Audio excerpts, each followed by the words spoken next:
Hello everyone. आज का हमारा नया टॉपिक है pair of linear equation in two variable, जो कि क्लास 10th एनसीईआरटी बुक का चैप्टर 3 है। और इसमें हम जानेंगे कि इसमें किस तरह के क्वेश्चंस हैं और उनको किस ढंग से हम सॉल्व कर सकते हैं। Pair of linear equation in two variable. Linear equation क्या है? एक एल्जेब्रिक एक्सप्रेशन है जिसकी पावर क्या होगी? 1 होगी। एग्जाम्पल के साथ समझते हैं। ये हो गया 2x प्लस 5 इक्वल टू 0। तो यहाँ पर देखिए, ये वेरिएबल है x और x की पावर कुछ नहीं है तो हमने 1 मान लिया। तो ये क्या हुआ? हमारे पास एक लीनियर इक्वेशन हुई। लीनियर इक्वेशन हुई। यहाँ पर जो 2 है वो हमारे पास कोफिशिएंट हुआ और 5 जो है हमारे पास कांस्टेंट टर्म। वेरिएबल के आगे जो भी रियल नंबर लगा होगा उसे हम कोफिशिएंट बोलेंगे, जिसके साथ वेरिएबल नहीं होता उसे हम कांस्टेंट कहते हैं। अब हमारे से पूछा है टू वेरिएबल्स, ठीक है ना, linear equation in two variable. इसका मतलब कि लीनियर इक्वेशन तो रहे जिसकी पावर, जिसमें वेरिएबल है, वेरिएबल की पावर क्या होनी चाहिए? 1 होनी चाहिए। और टू वेरिएबल्स होने चाहिए उसके अंदर। जैसे मैंने लिया 2x plus 3y equal to 10 ले लिया। तो यहाँ पर देखिए, वेरिएबल x हो गया, y हो गया, दो वेरिएबल्स हमें मिल गए हैं। इसकी भी पावर 1 है, इसकी पावर 1 है। तो यानी कि इसका मतलब ये हुआ कि ये linear equation in two variable हो गया। अब उन्होंने कहा है कि भाई pair of linear equation. Pair of linear equation का मतलब है कि भाई हमें दो पेयर्स चाहिए, यानी कि 4x plus 5y equal to 12 ले लिया। एक इक्वेशन ये होगी, एक इक्वेशन ये होगी। ये दो इक्वेशन हमारे को दिखाई दे रही है। तो इसमें भी वेरिएबल x है और ये y है, यहाँ पर x है, यहाँ पर y है। तो हमारे को ये दो लीनियर इक्वेशन होगी। अब ये पेयर है। अब इसे हम अगर इसे डिनोट करें जनरल फॉर्म के साथ, तो हमारे पास ये जो बनेगी, ये a1x plus b1y equal to c1 और a2x plus b2y equal to c2। ये दोनों इक्वेशन को हमने जनरल इक्वेशन के साथ इक्वेट कर दिया। तो यहाँ पर हमारे को a1 हमें जो मिल गया, अगर हम इसको इसके साथ कंपेयर करते हैं तो ये मुझे मिल गया a1 equal to 2, b1 equal to 3 और c1 इक्वल टू 10। वैसे ही हम सेकेंड इक्वेशन के साथ कंपेयर करते हैं तो a2 हमें मिलता है 4, b2 मिलता है हमें 5 और c2 हमें मिलता है 12। अब हमें यहाँ पर इन क्वेश्चनों में जो इस चैप्टर के अंदर है वो किस तरह के क्वेश्चंस देखने हैं। देखिए, हमें क्वेश्चन सॉल्व करना है। एक होता है ग्राफिकल मेथड, ग्राफिकली मेथड और एल्जेब्रिक मेथड।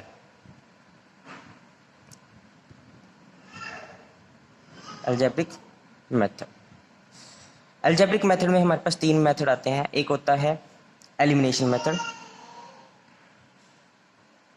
दूसरा है मल्टीप्लिकेशन, तीसरा है हमारे पास सब्स्टिट्यूशन मेथड। ये हमारे पास तीन मेथड है। ग्राफिकल मेथड में हमारे पास देखिए, हमारे पास जो कोफिशिएंट्स निकले हैं यहाँ पर a1 और a2, b1 b2 और c1 c2, ये हमारे पास जो कोफिशिएंट्स हैं और ये कांस्टेंट है, इनको हम डिवाइड करते हैं। देखो, a1 by a2 equal to b1 by b2 equal to c1 by c2। तो अगर हमारे पास a1 by a2, b1 by b2, c1 by c2 की रेशोज इक्वल आ जाती है तो वो हमारे लिए क्या होगा? Infinitely many points, infinite many points या इनफाइनाइट मैनी सॉल्यूशन। और कंसिस्टेंट कहेंगे, ठीक है। जैसे मैंने ले लिया 4x plus 2y equal to 3 ले लिया, 8x plus 4y equal to 6 ले लिया। तो यहाँ पर देखें 4/8, 2/4, 3/6। तो यहाँ से काटने के बाद मुझे मिलता है 1/2, 1/2, 1/2। तो यहाँ पर देखें तीनों ही रेशोज इक्वल आ रही हैं। इक्वल आ रही हैं तो ये कैसे सॉल्यूशन है? Infinitely many solution, infinitely many solution, infinitely many solution. इसका मतलब ये हुआ कि भाई हमारे पास एक लाइन है और इस लाइन के ऊपर एक दूसरी लाइन आ गई है। इसका मतलब कि हर पॉइंट जो है वो इंटरसेक्ट कर रहे हैं। उसके बाद हमारे पास आता है by A2, A1 by A2 not equal to B1 by B2। इसका मतलब ये हुआ कि भाई अगर हमारे पहली रेशोज नॉट इक्वल आ जाए तो वो होगा इंटरसेक्टिंग लाइन या only one solution.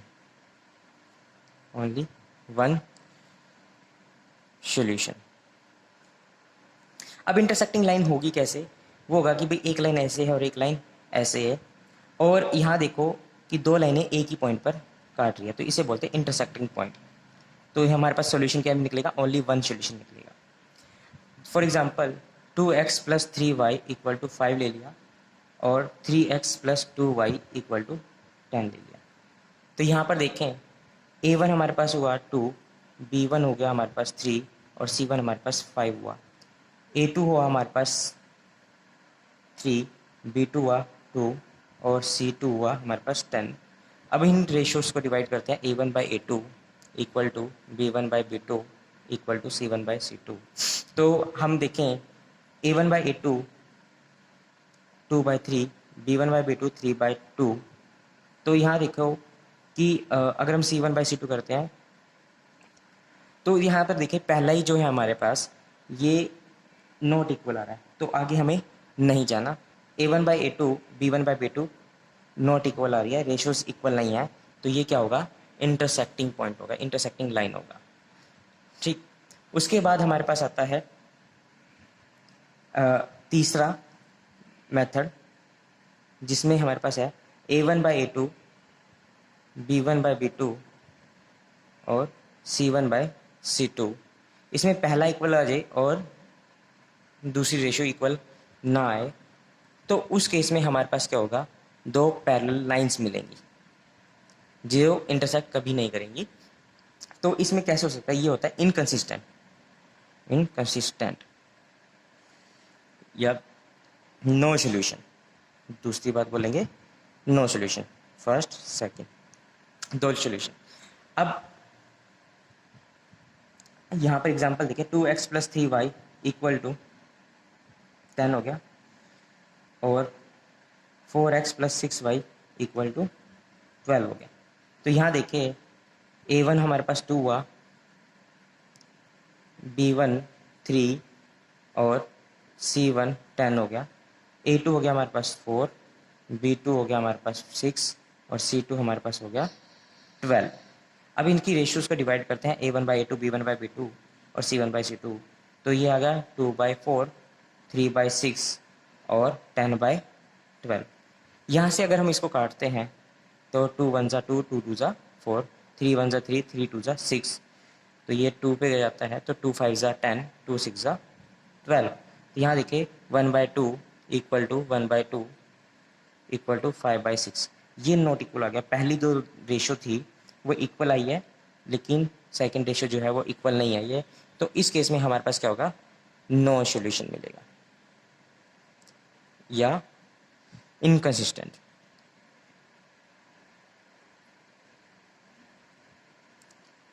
Algebraic method में हमारे पास तीन मेथड आते हैं। पहला है एलिमिनेशन मेथड, दूसरा सब्स्टिट्यूशन मेथड, तीसरा मल्टीप्लिकेशन मेथड।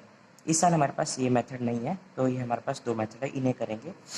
तो यहाँ देखते हैं एलिमिनेशन मेथड क्या होता है। फर्स्ट एलिमिनेशन मेथड में हमारे पास दो इक्वेशन दे रखी है, algebraic linear equation in two variable. तो उसमें हमारे पास x होगा वेरिएबल और y वेरिएबल होगा। तो उसमें से हमें क्या करना होगा? या तो x वेरिएबल को एलिमिनेट करना होगा या y वेरिएबल को एलिमिनेट करना होगा। तो देखिए हमारे पास मान लो हमने पास दो इक्वेशन है 2x plus 3y equal to 6 और 3x plus 4y equal to 2। ये हमारे पास दो इक्वेशन मान ली, इसे इक्वेशन 1 इसे इक्वेशन 2 कह लिया। तो हमें इसे एलिमिनेट करना है x को या y को। तो हम क्या करते हैं? हमें एलिमिनेट करने के लिए इनके जो कोफिशिएंट है अगर इक्वल होंगे तभी वो एलिमिनेट होगा।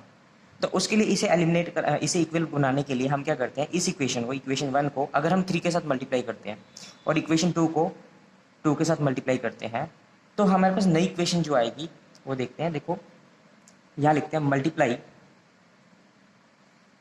Equation 1 by 3 equation 2 by 2। तो हमें मिलती है जो नई इक्वेशन मिलती है, देखो इसको हमने पूरी इक्वेशन के साथ मल्टीप्लाई किया, 3 into 2 6x plus 3 into 3 9y equal to 3 into 6 18।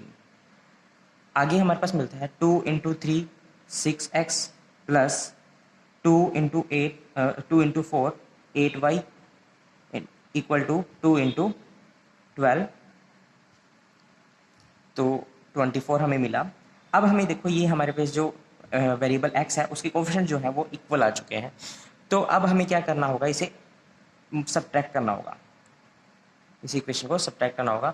जब भी हम सब्ट्रैक्ट करेंगे तो हमारे पास क्या होगा, साइन चेंज होगी। यहाँ पर कोई निशान नहीं है तो हम इसमें प्लस का निशान मानेंगे, तो यहाँ पर हो गया हमारे पास माइनस, ये प्लस था तो ये माइनस हो गया, और ये भी कोई निशान नहीं है तो प्लस का मानेंगे तो ये माइनस हो गया। तो देखिए ये हो गया हमारे पास प्लस, ये माइनस, तो ये हमारे पास 0 आ गया। अब 9 ये प्लस का है, 8 माइनस का हो गया, ये नहीं गिनेंगे हम, ये नहीं मानेंगे, ये होगा हमारे लिए नया साइन। तो 8 प्लस का 8 माइनस का 9 प्लस का, तो अपोजिट साइन है तो हम क्या करेंगे, सब्ट्रैक्ट करेंगे। तो ये हमारे पास मिल गया प्लस में 1y, प्लस में 1y। अब यहाँ पर देखिए 18 जो है प्लस का है, 24 जो है वो माइनस का है, तो हमारे पास आ गया -6y। तो यहाँ पर हमारे पास y की जो वैल्यू मिली वो -6 मिली है। ये हमारे पास y वेरिएबल की वैल्यू आ गई है। अब हमें क्या करना है, इस y वेरिएबल की वैल्यू जो है इक्वेशन 1 में पुट करेंगे। ठीक है, ये जो हमारे पास इक्वेशन है इस इक्वेशन में पुट करेंगे। तो यहाँ पर लिखेंगे put the value of y in equation 1। तो यहाँ पर देखिए क्या आता है हमारे पास, 2x प्लस 3 इंटू वाई की जगह पर, जो हमारे पास y था, y की जगह पर हमारे पास आ गया -6 इक्वल टू 6। यहाँ पर आ गया 2x प्लस, इसको इससे मल्टीप्लाई करते हैं तो हमारे पास आता है -18, 3 into 6 18 plus minus minus equal to 6। अब यहाँ पर आ गया 2x, ये होता है प्लस माइनस -18 इक्वल टू 6 हो गया।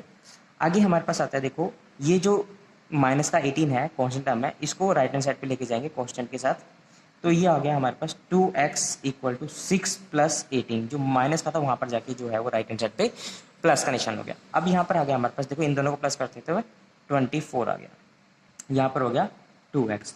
अब इस वेरिएबल, ये जो हमारे पास वेरिएबल है x, इसका जो कोफिशिएंट है 2 मल्टीप्लाई में, तो राइट हैंड साइड पे जाएगा तो वो डिवाइड में चला जाएगा, तो ये हो गया 24/2। यहाँ से इसको काटते हैं तो हमारे पास आ गया 12, यानी कि x की जो हमारे पास वैल्यूज़ आई हमारे पास वो 12y, और y की जो वैल्यूज़ आई हमारे पास वो -6 आई। ये हमें फाइंड आउट करना था एलिमिनेशन मेथड के द्वारा।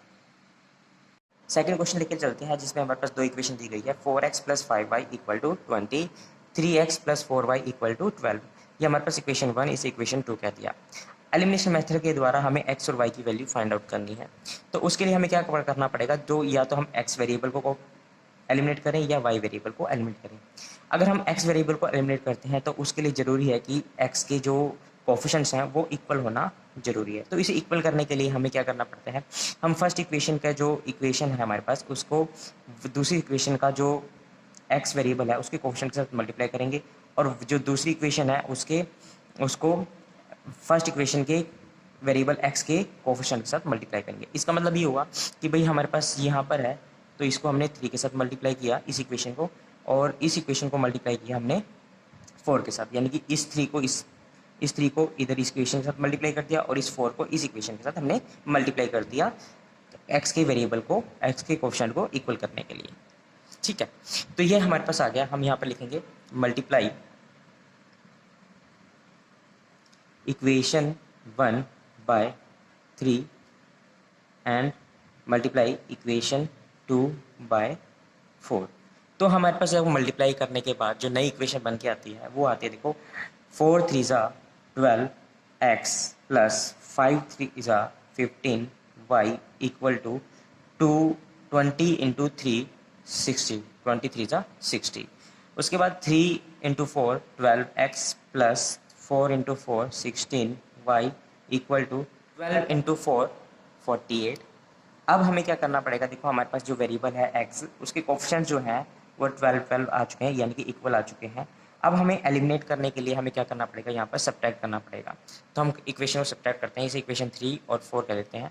तो यहाँ पर देखिए, यहाँ पर माइनस हो गया, यहाँ भी माइनस, यहाँ भी माइनस, क्योंकि हम सब्ट्रैक्ट करते हैं तो माइनस का जो भी निशान है वो चेंजेस होते हैं। ये प्लस का निशान था तो ये माइनस का हो गया, ये कोई निशान नहीं था तो प्लस मानेंगे तो माइनस हो जाएगा, ठीक है। उसके बाद क्या देखिए, देखो ये हमारे पास कट गया तो यहाँ पर हमारे पास 0 आ गया। अब यहाँ पर 15 माइनस 16 वाई हो गया, तो ये हमारे पास माइनस वाई हो गया।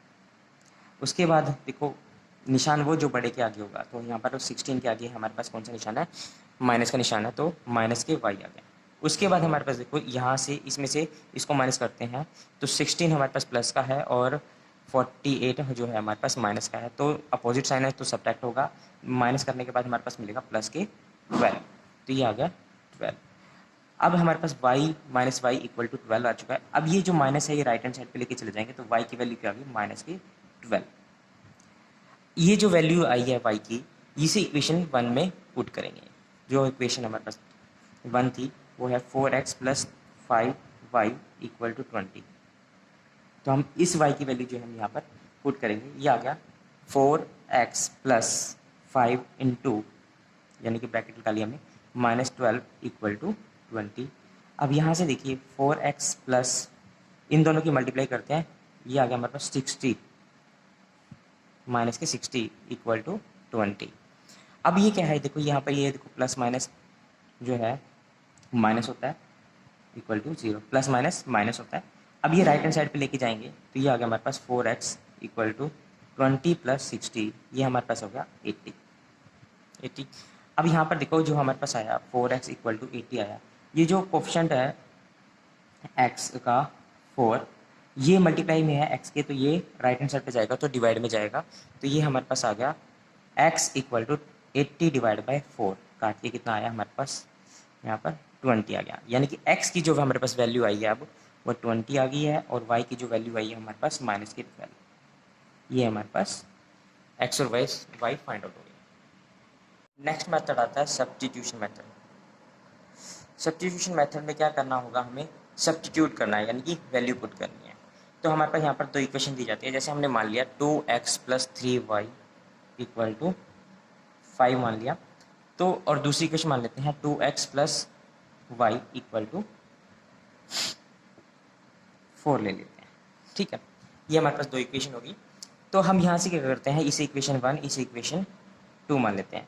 हम इक्वेशन 2 का यूज़ करके y फाइंड आउट कर लेते हैं, और वो जो y निकलेगा वो इक्वेशन 1 में पुट कर देते हैं। तो यहाँ पर देखिए फ्रॉम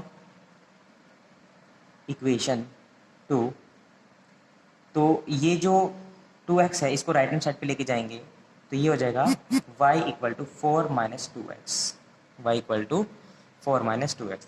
ये जो y फाइंड आउट हुआ है हमारे पास, ये वैल्यू जो है हम इक्वेशन 1 में पुट करेंगे, इसे इक्वेशन 3 कर देते हैं, और यहाँ पर लिखते हैं put the value of y in equation 1।